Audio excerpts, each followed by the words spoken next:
This program is brought to you by Emory University.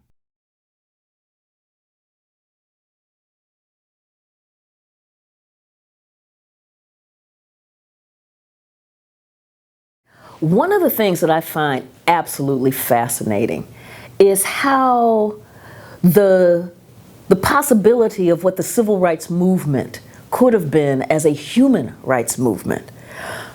In the 1940s, the NAACP had begun to conceptualize the issue facing black people in America, not as civil rights, the right to vote, the right to a fair trial, the right to a jury of your peers, the right not to be illegally searched and seized, those things that we know as the Bill of Rights, but instead as human rights, the right to education, the right to health care, the right to housing, the right to employment.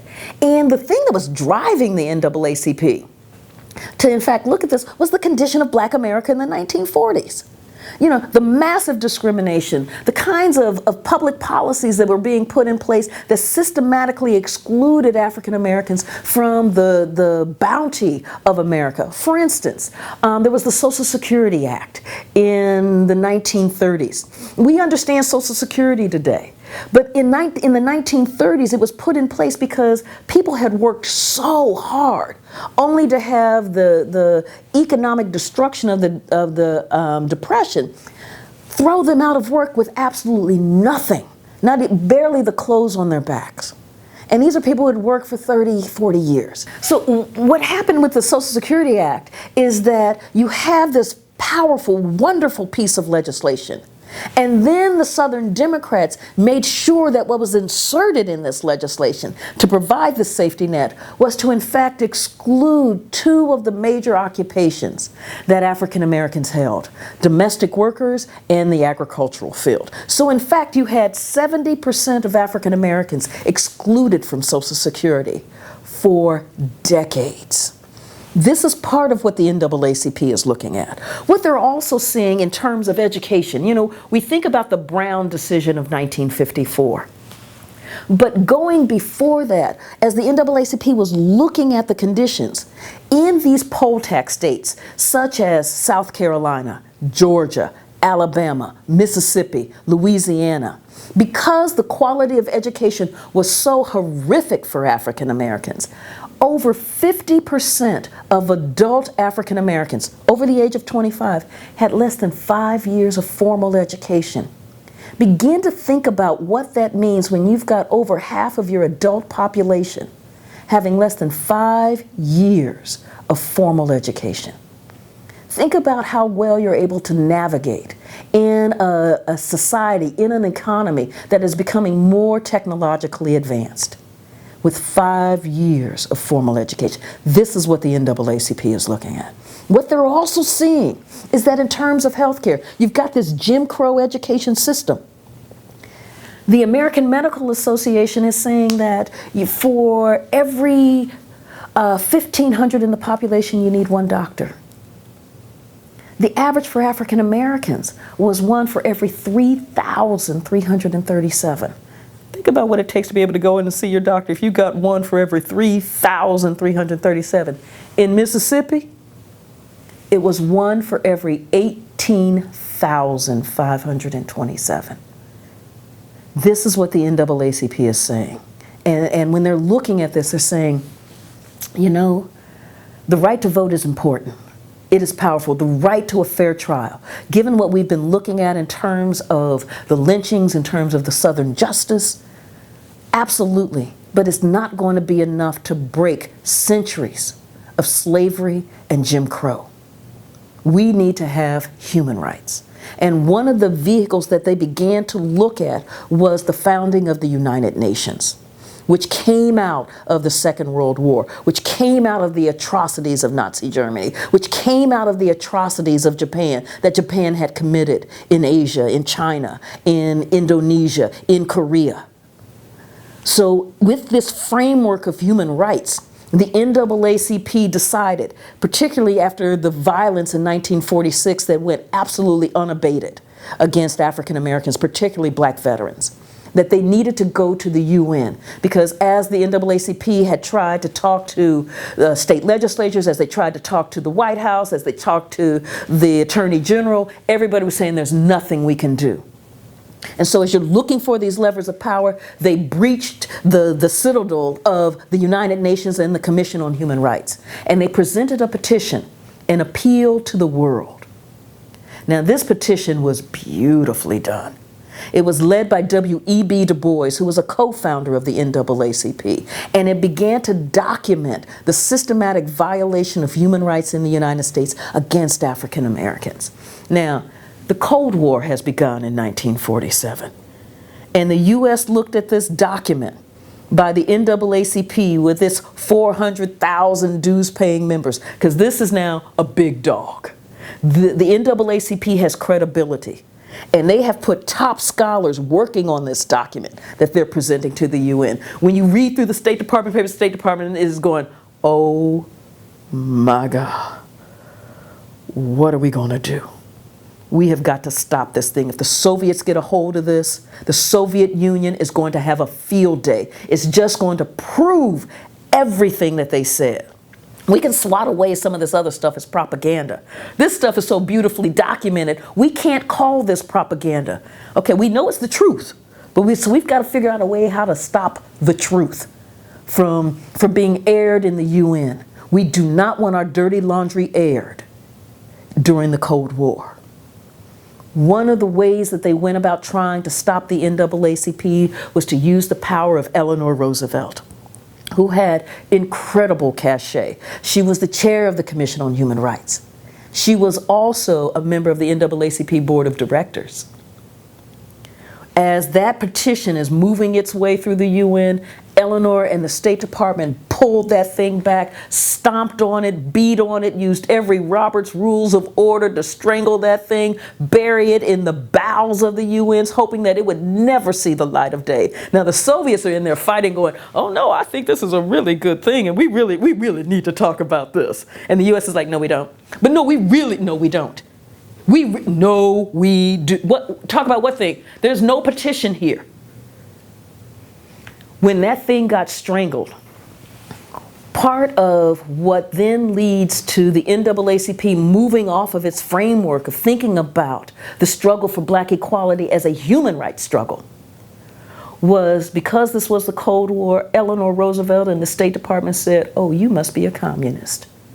Only a communist-dominated organization would have the audacity, the temerity, the nerve to create a document like this and send it to the United Nations.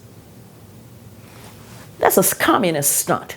And as you're talking about the right to housing, the right to health care, the right to education, that sounds like a Marxist. You must be Marxist. Now again, this is the Cold War.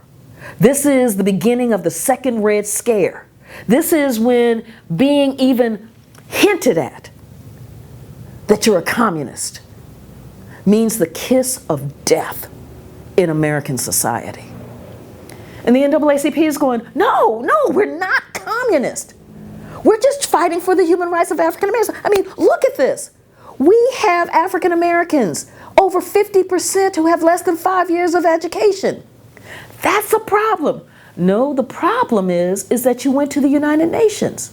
Well, we tried to, no, the problem is you must be a communist. But no, the problem is you must be red. Do you want to end up on the Attorney General's list of communist-dominated organizations? And the NAACP was like, oh my God, we have got to figure out a way oh my, what do we do now? And what you begin to see them do is to pull back from human rights as the foundation for black equality in the United States.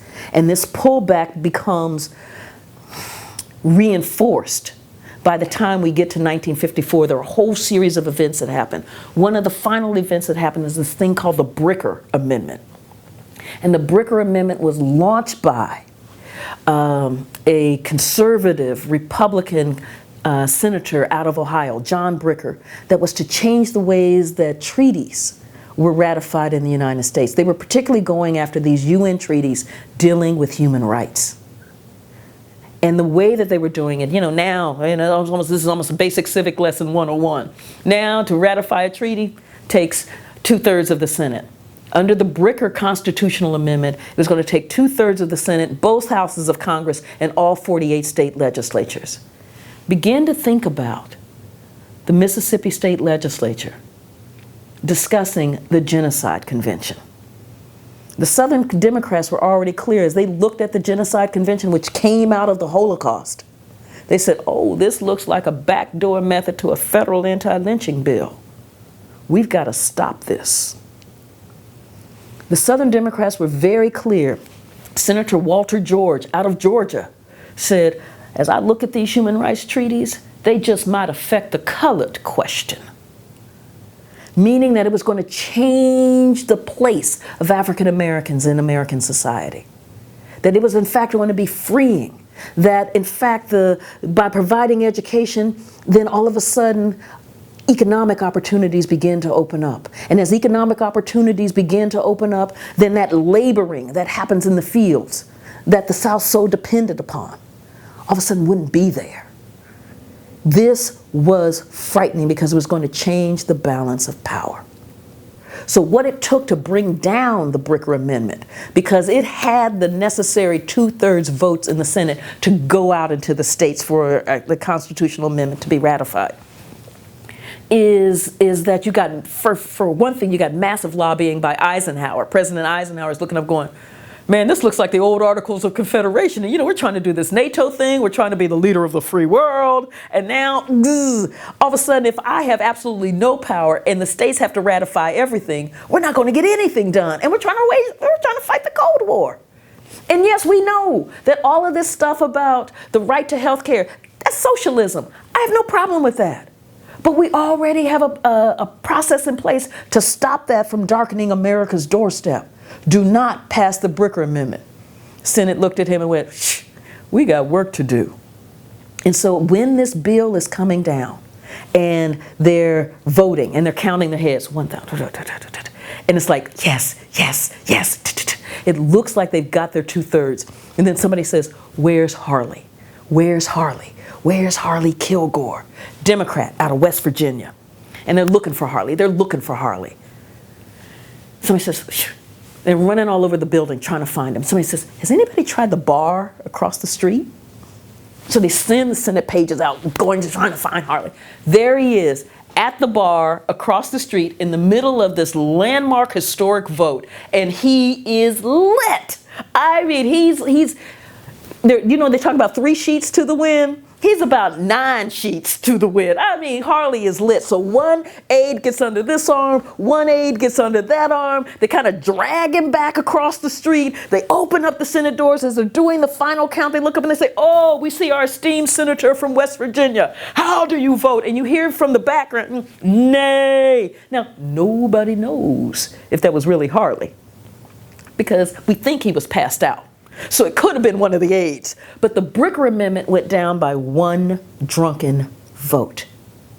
But in that debate, it made it very clear that human rights, the right to education, the right to housing, the right to health care, were seen as communistic, foreign to American soil. When the Bricker Amendment is defeated in 1954, the themes that course through it are still there. So when the official civil rights movement begins in 1954 with the Brown decision, and then in 55 with Montgomery, you already have a very narrowed frame in order to fight for black equality.